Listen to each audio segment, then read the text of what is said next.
ഒരു 25 സെന്റ് ഭൂമി തലസ്ഥാനത്ത് കണ്ണായ സ്ഥലത്ത്, അതും ജല അതോറിറ്റിയുടെ ഭൂമി, അത് റോഷി അഗസ്റ്റിൻ അതേ വകുപ്പിൻ്റെ മന്ത്രിയായിരിക്കുന്ന സമയത്ത് പാർട്ടിക്ക് കൈമാറാൻ തീരുമാനിക്കുകയാണ്. പാട്ടവ്യവസ്ഥ എന്നൊക്കെ പറഞ്ഞാൽ തുച്ഛമായ പാട്ടത്തിനാണ്. അതും കണ്ണായ ഭൂമി എന്ന് ഞാൻ എടുത്തു പറയുകയാണ്. തലസ്ഥാന നഗരിയിൽ വെള്ളയമ്പലത്ത് തന്നെ ഉള്ള ഇതിപ്പോൾ ധൃതി വെച്ച് ഇങ്ങനെ കൈമാറുന്നതിന് പിന്നിൽ ഒരു ഡീൽ അവിടെ നടന്നു. കാരണം ഒരു കാരണവശാലും വിട്ടുപോകരുത് കേരള കോൺഗ്രസ് LDFിൽ നിന്ന് എന്നുള്ള ഒരു ഉറച്ച നിലപാടിൻ്റെ പുറത്താണ് CPM ആ ഒരു തീരുമാനമെടുത്തത്. ഇതിനെതിരെ വിമർശനം ഉയരുമെന്ന് അവർക്ക് തന്നെ അറിയാം. അത് വിമർശനം, അത് രാഷ്ട്രീയമല്ല. ശരിക്കും പറഞ്ഞാൽ ഒരു കെ മണിയെ പോലെ ഒരു വലിയ നേതാവിന് സ്ഥലം കൊടുക്കുന്നു, അതിൻ്റെ ന്യായങ്ങളും അന്യായങ്ങളും ഒക്കെ കാണുമായിരിക്കും. അതൊക്കെ ചർച്ചയ്ക്ക് വരും തീർച്ചയായും.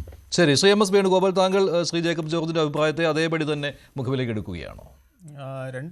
ഒരു വിധത്തിൽ അത് ന്യായമാണെങ്കിലും ഇവിടെ വരുന്ന ഒരു പ്രശ്നം, ഈ കേരള കോൺഗ്രസ് മാണി ഗ്രൂപ്പിന് ഇപ്പം വലിയൊരു വൈതരണി കിടക്കുന്നത്, LDFിലാണെങ്കിൽ LDFിന് വേണ്ടി നീന്താൻ ഇറങ്ങിയാൽ മുങ്ങിച്ചാവും. ഇലക്ട്രൽ പൊളിറ്റിക്സിൽ വെച്ച് ഞാൻ പറയുകയാണ്. അതേസമയം UDFിന് വേണ്ടി ഇറങ്ങിയാൽ കാല് വലിച്ച് മുക്കി കൊല്ലും. ഈ രണ്ട് പ്രതിസന്ധികൾ അവർക്ക് നിൽക്കുകയാണ്. അപ്പോൾ രണ്ടുപേർക്കും വേണം താനും. അതിലേറ്റവും കൂടുതൽ സേഫ് ഇപ്പോൾ LDFിൽ നിൽക്കുന്നതായിരിക്കും. ഇപ്പോൾ കിട്ടിയ സ്ഥലം ഒക്കെ വെച്ചിട്ട് നോക്കുമ്പം ഏതാണ്ട് AKI സെൻറ്റർ കഴിഞ്ഞാൽ നല്ല കണ്ണായ ഒരു സ്ഥലം തന്നെയാണ്.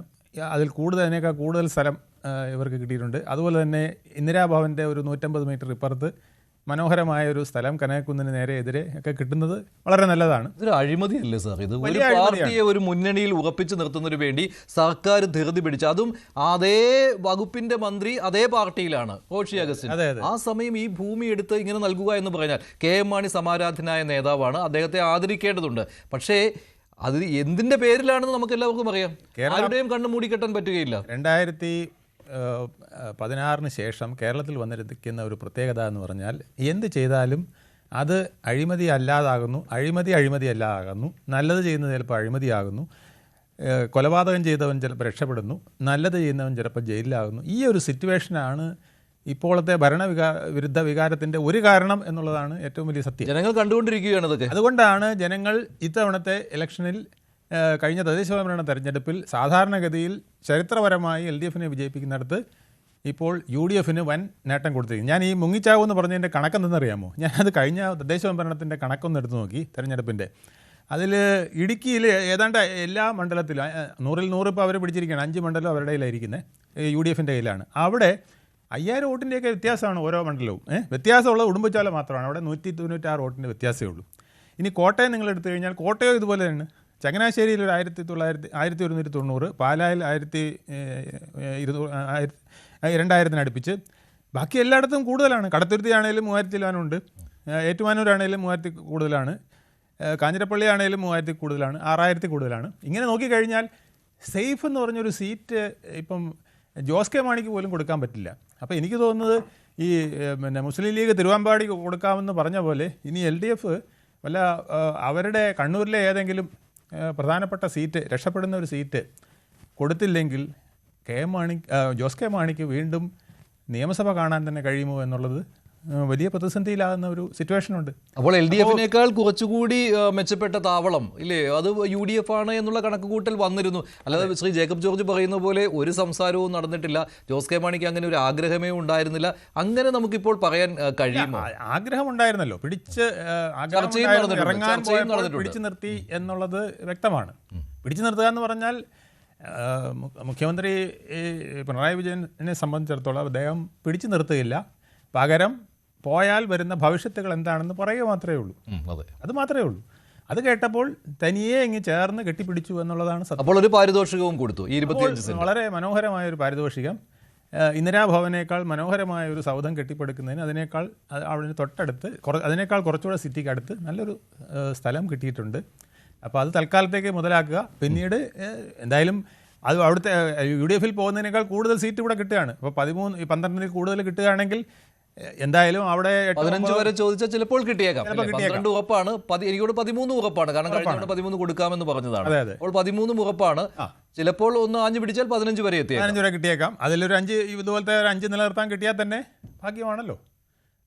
മറ്റ് വലിയ ദോഷങ്ങളൊന്നും UDF അല്ല, കോൺഗ്രസും ലീഗും വാതിൽ അടച്ചോ എന്നുള്ള കാര്യത്തിൽ വ്യക്തതയില്ല. വിസ്മയം എന്ന് പറഞ്ഞത് ഇദ്ദേഹത്തെക്കുറിച്ച് തന്നെ, ജോസ് കെ മാണിയുടെ പാർട്ടി വരുന്നതിനെ കുറിച്ച് തന്നെയായിരുന്നു. ഇപ്പോൾ അത് കോൺഗ്രസ് നേതാക്കൾ മാറ്റി പറയുന്നുണ്ട്, ഞങ്ങൾ അങ്ങനെയൊന്നുമല്ല ഉദ്ദേശിച്ചതെന്ന്. പിന്നെ 25 സെന്റ് ഭൂമിയുടെ കാര്യത്തിൽ അതൊരു വലിയ ഈ ഒരു കൈക്കൂലി വിഷയമോ അഴിമതി വിഷയമോ എന്നോ ആക്കിയൊന്നും UDF നേതാക്കൾ പറയുന്നില്ല. പക്ഷേ VD സതീശൻ അതേക്കുറിച്ച് ചില വാചകങ്ങൾ പറഞ്ഞിരുന്നു. ആ വാക്കുകൾ കേൾക്കാം, VD സതീശന്റെ വാക്കുകളിലേക്ക്. അല്ല, ഞങ്ങൾ ഒരിക്കലും അവരുമായിട്ട് ചർച്ച നടത്തിയെന്നോ അല്ലെങ്കിൽ അവർ UDFന്റെ മുന്നണിയിലേക്ക് വരാൻ പോകുന്നെന്നോ പറഞ്ഞു. ഇന്നും അന്നും ഞങ്ങൾ പറഞ്ഞ ഒരേ വാചകമാണ്, അവർ ഇടതു മുന്നണിയിൽ നിൽക്കുന്ന ഒരു കക്ഷിയാണ്. അവരുടെ വിശ്വാസ്യതയെ ബാധിക്കുന്ന ഒന്നും ഞങ്ങൾ പറഞ്ഞിട്ടില്ല, ഞങ്ങൾ സംസാരിച്ചിട്ടില്ല. ഇപ്പൊ എന്തായാലും KM മാണി സാറിന് ഒരു സ്മാരകം പണിയാൻ തിരുവനന്തപുരത്ത് സ്ഥലം അനുവദിച്ചതിനെ ഞാൻ സ്വാഗതം ചെയ്യുന്നു. ഗവൺമെന്റ് എടുത്ത നല്ല തീരുമാനമാണ്. പരിണതപ്രജ്ഞനായ രാഷ്ട്രീയ നേതാവാണ്. വരാനിരിക്കുന്ന തലമുറ KM മാണി സാർ ആരായിരുന്നു എന്ന് തിരിച്ചറിയണം. അദ്ദേഹത്തിന് ഒരു സ്മാരകം വേണം, അവിടെ നല്ല പഠനങ്ങൾ നടക്കണം. തീർച്ചയായിട്ടും ആ സ്ഥലം കിട്ടാൻ വേണ്ടിയിട്ട് ഞങ്ങൾ കൂടി ഒരു നിമിത്തമായതിൽ ഞങ്ങൾക്ക് വലിയ സന്തോഷമുണ്ട്. ശരി, ശ്രീ തൗഫീഖ് രാജൻ, ഇത് VD സതീശൻ എന്തുദ്ദേശത്തിലാണ് പറഞ്ഞത്? ഇതൊരു ജോസ് കെ മാണിയെ പിടിച്ചു നിർത്തുവാനായിട്ട് CPM നടത്തിയ ഒരു ഡീൽ, ആ ഒരു അർത്ഥത്തിൽ തന്നെ കാണാമല്ലോ, ഇല്ലേ? അല്പം പരിഹാസ ചുവയും ആ വാചകങ്ങളിലുണ്ട്. അല്ല മഞ്ജുഷ, ഇവിടെ വളരെ കൃത്യമായി തന്നെ പറയാൻ ആഗ്രഹിക്കുന്നു. അതായത് ഈ കേരള കോൺഗ്രസ് എമ്മിനെ അങ്ങേക്ക് അടക്കം അറിയാം, UDF ഔദ്യോഗികമായി യാതൊരു തരത്തിലും അവരെ ക്ഷണിക്കുന്ന ഒരു സാഹചര്യം ഉണ്ടായിട്ടില്ല.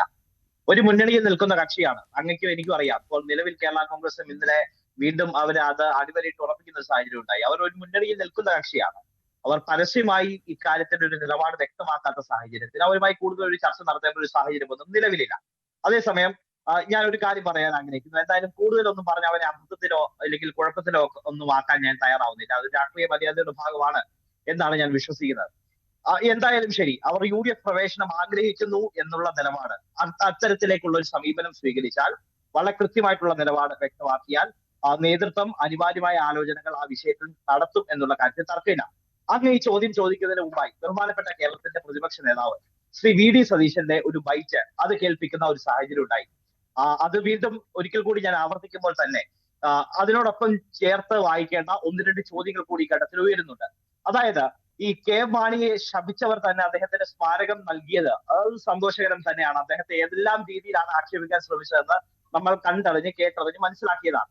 എന്റെ ചോദ്യം, ഈ നരകത്തിൽ വെന്തു മരിക്കുമെന്ന KM മാണിയെ ശപിച്ചവർ ആരാണ് എന്നുള്ളത് ഏറ്റവും പ്രസക്തമായ ചോദ്യമാണ്. നരകതയിൽ വെന്തു മരിക്കുമെന്ന KM മാണിയെ ശപിച്ചവർ ആരാണ് എന്നുള്ള ചോദ്യം. അതിനിപ്പുറത്തേക്ക് കോഴമാണി എന്ന് പറഞ്ഞ് ബഹുമാനപ്പെട്ട KM മാണി സാറിനെ അപമാനിക്കാൻ ശ്രമിച്ചവർ ആരാണ് എന്നുള്ള ചോദ്യവും ഈ ഘട്ടത്തിൽ ഉയരുന്നുണ്ട്. നോട്ടിനെ പ്രസവിക്കുന്ന യന്ത്രം ഇപ്പോഴും കരിങ്കോയിക്കലിലുണ്ട്, ആ തറവാട്ടിലുണ്ട്. ഇത് തന്നെയാണോ ഇപ്പോഴും CPM സ്വീകരിക്കുന്ന ഇടതുപക്ഷത്തെ നിലപാട്? ഇപ്പോഴും ഇത് തന്നെയാണോ എന്നറിയാൻ ആഗ്രഹമുണ്ട്. അന്ന് ബഡ്ജറ്റ് അടക്കം അവതരിപ്പിക്കുന്ന സാഹചര്യത്തിൽ അന്ന് നിയമസഭയിൽ മാണി സാറിനെ അപമാനിച്ച് കാട്ടിക്കൂട്ടിയ കോപ്രായങ്ങൾ തെറ്റാണ് എന്ന ഏതെങ്കിലും ഒരു CPM നേതാവ് പറഞ്ഞിട്ടുണ്ട്? അന്ന് സഭയിൽ ഉണ്ടായിരുന്ന ആളുകൾ ഇന്ന് മന്ത്രിസഭയിൽ അടക്കമുണ്ട്. ആ ആളുകൾക്ക് അന്ന് തങ്ങൾ കാട്ടിക്കൂട്ടിയ പ്രവൃത്തികളും ചെയ്തികളും ഒക്കെ അത് തെറ്റാണ് എന്ന് പറയാനുള്ള ആർജവമുണ്ടോ, അല്ലെങ്കിൽ അവരുടെ നിലപാടിൽ എന്തെങ്കിലും മാറ്റം വരുത്തിയിട്ടുണ്ടോ എന്ന് അറിയാൻ ആഗ്രഹമുണ്ട്. ഇവിടെ ഇതൊക്കെ പറഞ്ഞു വെക്കുമ്പോഴാണ് വളരെ കൃത്യമാണ്. എന്താണ് ഇവിടെ എല്ലാ കാലഘട്ടത്തിലും കഴിഞ്ഞ 9.5 വർഷക്കാലമായി, ഇപ്പൊ 9.25 വർഷമാവുന്നു, എല്ലാം ശരിയാക്കി തരാം എന്ന് പറഞ്ഞ അധികാരത്തിൽ വന്ന് സമസ്ത മേഖലകളും തച്ചു തകർത്ത ഒരു സർക്കാരിനെതിരെ ജനങ്ങൾ വിധിയെഴുതാൻ കാത്തിരിക്കുന്ന ഒരു തെരഞ്ഞെടുപ്പാണ് വരുന്ന നിയമസഭാ തെരഞ്ഞെടുപ്പ് എന്നുള്ള കാര്യത്തിൽ സംശയമില്ല. ആ ട്രയൽ റണ്ണിൽ, അത് ഡിസംബർ മാസത്തിൽ നടന്ന ട്രയൽ റണ്ണിൽ ത്രിതല പഞ്ചായത്ത് തെരഞ്ഞെടുപ്പിൽ കേരളത്തിലെ ജനങ്ങൾ പാലായിൽ ഉൾപ്പെടെ അത് വ്യക്തമാക്കുന്ന ഒരു സാഹചര്യത്തിലൂടെ കടന്നു പോകുന്ന ഒരു ഘട്ടം ഉണ്ടായിരുന്നു. ഇനി കേരള കോൺഗ്രസ് എം, ഞാൻ ഒരു കാര്യം ആവർത്തിച്ച് വ്യക്തമാക്കുന്നു, കേരള കോൺഗ്രസ് എം ഇനി വന്നാലും ശരി അവരില്ലെങ്കിലും ശരി, കേരളത്തിന്റെ പ്രതിപക്ഷ നേതാവ് പറഞ്ഞിട്ടുള്ള 100 സീറ്റ് എന്നുള്ള ലക്ഷ്യത്തിലേക്ക് ഞങ്ങൾ എത്തിച്ചേരും എന്നുള്ള കാര്യത്തിൽ സംശയമില്ല. അത് വെക്കുമ്പോൾ തന്നെ ഇവിടെ ബഹുമാനപ്പെട്ട പ്രതിപക്ഷ നേതാവ് കഴിഞ്ഞ കാലങ്ങളിൽ എന്താണ് പറഞ്ഞത്? ഒരു രാഷ്ട്രീയ വിസ്മയം നടക്കാൻ പോകുന്നു, രാഷ്ട്രീയ അടിത്തറ വിപുലീകരിക്കും. ആ നിലപാടിൽ തന്നെ ഞങ്ങൾ ഇപ്പോഴും ഉറച്ചു. കൂടുതൽ വാർത്തകൾക്ക് News 18 Keralam YouTube channel subscribe ചെയ്യുക.